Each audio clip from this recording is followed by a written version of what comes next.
नमस्कार दोस्तों, कैसे हैं आप सब। आप सबका स्वागत है आज की वीडियो में। आज की वीडियो बहुत ही खास है। आज की वीडियो बहुत ही अच्छी होने वाली है। अगर आप मेरे चैनल पर नए आए हो तो इसे सब्सक्राइब कर लेना और ऐसी ही वीडियो देखने के लिए हमसे जुड़े रहना। और क्या कुछ हुआ इस वीडियो में, आइए चलिए देखते हैं। जो आप लोगों को लग रहा था और जिस तरह के मंसूबे थे विपक्ष के और जिस तरह से बार बार कहा जा रहा था अब ये सरकार तो बैसाखियों वाली है, बड़े फैसले नहीं कर पाएगी, कड़े फैसले नहीं कर पाएगी, वक्फ भी पास करा ही लिया, हो गया पास। बताइए।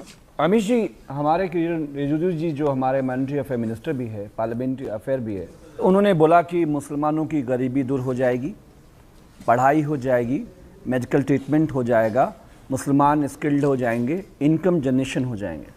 तो पूरे देश की जो मुसलमानों की जो तरक्की है वो इसी में छिपी थी, जो 2014 से 25 तक तो इनको याद नहीं आया। तो हम पूछना चाहते हैं समाजवादी पार्टी की तरफ से, पूरे देश में जो 80% हिंदू जहालत, गरीबी, बेकारी, मुफलिसी में जो ज़िंदगियां जी रहे हैं, क्या आपका अगला कदम ये होगा कि देश में जितने भी हमारे तीर्थ हैं, पीठ हैं, हमारे जितने भी साधु संतों के बड़े बड़े प्रॉपर्टीज़ हैं जो हज़ारों करोड़ के ऊपर है, तो क्या हिंदुओं की जब आप कहेंगे उनकी तरक्की का, आप तो आखिरी ही मकसद ये है कि पहले ज़मीनें सरकार एक्वायर करे? सिखों में कुछ समस्या है, गरीबी है, मुफलिसी है, तो जब तक सिख गुरुद्वारा प्रबंधक कमेटी में कब्जा नहीं होगा सरकार का। आप क्या कह रहे हैं कि मुसलमानों की जमीन हड़पना चाहती है सरकार? सीधी सीधी बात है। देखिए, एक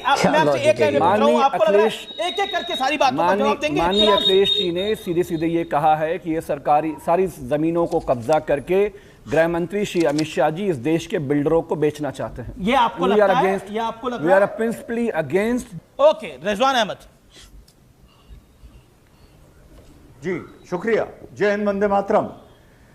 अभी साहब ने बोला, जो सपा के प्रवक्ता हैं, तो क्या हिंदुओं की भी यही करेंगे, मठ का ये करेंगे, मंदिरों का ये करेंगे?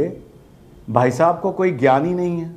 अरे भैया, Hindu charity and endowment act पहले से ये कर रहा है, ये ऑलरेडी है। मंदिर सरकार के अधीन है, सारे मुख्य मंदिर, वैष्णो देवी से लेकर दक्षिण भारत तक। वहां पे जो बोर्ड बनता है, डीएम उसका हेड होता है, कमिश्नर उसका हेड होता है, खाते वाते सब उसी के पास होते हैं। तो भैया, उनका तो सारा पैसा भी टैक्स की तरह या वेलफेयर स्कीम में सरकार बताती है मंदिरों को कि तुम कहां खर्च करोगे। या आपने नेशनल टीवी पे कैसी बात कर दी भाई। ये तो बहुत बड़ा मुद्दा अपने आप में चल रहा है कि हिंदुओं को सरकार फ्री करे। मंदिर तो ऑलरेडी, और मठ और मंदिर तो ऑलरेडी सरकार के अधीन है। वक्त तो अभी इस अमेंडमेंट के बाद भी इतना अधीन नहीं आया है जितने मंदिर और मठ अधीन है, पहली चीज। और दूसरी चीज, अभी अमीश भाई आपने बोला कि सरकार पे ये आरोप है कि वो वक्फ की जमीनों को एनेक्स करके उनको बिल्डर्स को बेचेगी या ये अमीर जमाई ने बोला। देखिए अमित जी, मुसलमानों में जब निकाह होता है ना, तो वो भी लिखा जाता है। जब तलाक होती है वो भी लिखा जाता है, हिबा होता है वो भी लिखा जाता है, जब मुसलमान गाड़ी खरीदता है, घर खरीदता है, तो वो भी लिखा जाता है।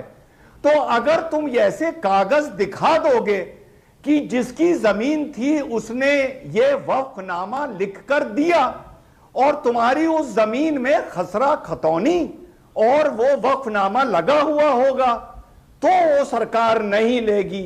अब तुम पूरे हिंदुस्तान को अपना कह दो, पार्लियामेंट भी हमारा है, वो कॉलेज भी हमारा है, वो फील्ड भी हमारी है, वो फलाना हमारा है, विधानसभा हमारी है, तो ये कहने से वो तुम्हारा हो तो नहीं जाएगा। तुम तो कहते हो सारा जहां हमारा है, तो सारा जहां तुम्हारा थोड़ी हो जाएगा। ओके, जिन प्रॉपर्टीज को वक्फ अपना बोलता आया है और उसके अगर कागज नहीं है, तो एंड में वो सरकार के पास जाएगी। सरकार उसका जो करे, सरकार की मर्जी। और कोई भी जमीन होती है उसका फैसला तो कलेक्टर ही करता है, कागज तो कलेक्टर के पास ही होते हैं ना। अमीश जी, देखिए, सीधे सीधे वक्फ बोर्ड के सीईओ को एक उसकी ताकत थी, वो प्रिंसिपल सेक्रेटरी लेवल का एक आईएएस ऑफिसर होता है, वो डीएम को आदेश देता है, डीएम फोर्स लगा के उसके इंक्रोचमेंट को हटाते हैं। मैं पूछना चाहता हूं कि 2017 से लेकर 2025 में योगी आदित्यनाथ जी ने 5 प्रॉपर्टी बता दें, उत्तराखंड में पुष्कर धामी 5 प्रॉपर्टी बता दे कि डबल इंजन में हमने मुसलमानों की गरीबी, मुसलमान महिलाओं की गरीबी को हटाने के लिए हमने 5 प्रॉपर्टी को भूमाफिया से हटा लिया। एक नंबर नहीं है। दूसरी बात यह है कि देखिए, जो वक्फ की प्रॉपर्टीज़ हैं, 95% प्रॉपर्टीज़ वक्फ बाय यूज़र हैं। जिसमें क्या है, शिया इमामबाड़े हैं, मस्जिदें हैं, दरगाहें हैं। उन पे कुछ नहीं होने वाला, ये तो कैटेगोरिकली पार्लियामेंट में बोला गया है। जिस दिन बिल पेश हुआ उसी दिन बोला गया है इमाम बाड़ों पे कोई नहीं। ये मैं कह रहा हूं अमीर भाई, ये फियर मॉन्गरिंग है, ये डराना है। ना इमाम बाड़ों को कुछ हो रहा है, ना मस्जिदों को कुछ हो रहा है, ना एक ना किसी इबादत गाह पे कुछ हो रहा है, और ना ही बाकी जगह कुछ हो रहा है। आपको बता ये सिर्फ फियर मॉन्गरिंग है, ये डराने की दुकान है। आपको अखिलेश जी की तरफ से, अखिलेश जी नहीं, आप अखिलेश जी की तरफ से बोले, आप मुझे बताइए ये कहां प्रावधान है, ये कहां प्रावधान है? पूरे बिल का पेज नंबर के सहित बताइए। मैं बता रहा हूं कहां है ये प्रावधान? जगदंबिका पाल जी जब ट्रिब्यूनल लेके उत्तर प्रदेश गए, हम भी शामिल हुए। बिल्कुल आप शामिल हुए। और उस दिन जो है उत्तर प्रदेश की सरकार ने, योगी जी ने एक सर्वे करवाया, 14,500। मैं पूछ रहा हूं मस्जिद इबादत गाह क्या किस बिल के किस प्रावधान में? आपको बता रहा हूं मैं। योगी आदित्यनाथ जी की सरकार ने एक रिपोर्ट जगदंबिका जी के सामने सबमिट किया और कहा 14,500 हेक्टेयर का जो हमने सर्वे कराया, 13,500 हेक्टेयर जमीन सरकारी जो वक्फ ने, मस्जिदों ने, शिया इमामबाड़ों ने, दरगाहों ने कब्जा किया हुआ है, और उस जमीनों पे एक्शन होने वाला है। मुसलमानों की इबादत मस्जिदों में ताले लगने वाले हैं। हमारा यही कहना है कि ये समाजवादी पार्टी उत्तर प्रदेश के एक एक जमीन पे, रुए जमीन पे, इसको हम होने नहीं देंगे। सरकार जो करना चाहती है। होने नहीं देने से मतलब क्या है? मेरा ये कहना है, होने नहीं देने के मतलब क्या है? आप मतलब ये है, नहीं ये बात मतलब बहुत साफ है, मतलब बहुत साफ है कि जब किसान आंदोलन हुआ, नहीं हम होने पूरा देश लड़ा, होने नहीं देंगे मतलब क्या है? देश का कानून है, मानना पड़ेगा सबको। कृषि बिल लाए, कानून गौरव भाटिया, किसान लड़े।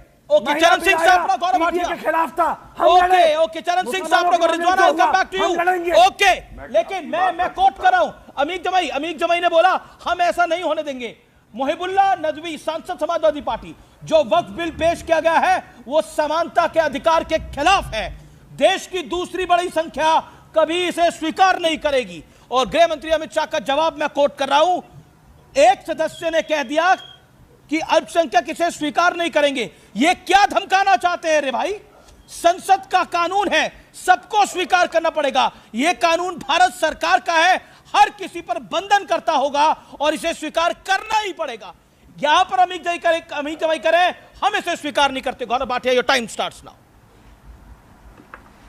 साहब डंडा कर देंगे। देखिए, सबसे पहले तो एक बात स्पष्ट हो गई है कि पुनः नरेंद्र मोदी जी इतिहास लिख रहे हैं, और भारत की जनता तो अब ये कह रही है कि नरेंद्र मोदी जी को चैलेंज ना करना। ये लोग कहते थे अगर वक्फ संशोधन बिल आया तो सरकार गिर जाएगी, बैसाखियों पे है। तो अर्ज किया है, ना मैं गिरा, ना मेरी उम्मीदों के मीनार गिरे, मुझे गिराने में कई लोग 100 बार गिरे अमीर जी।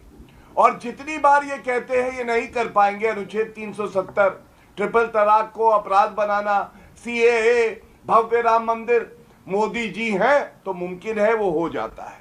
अरे 2013 में जो ये संशोधन लाए थे, आपको मालूम अमीर जी क्या था?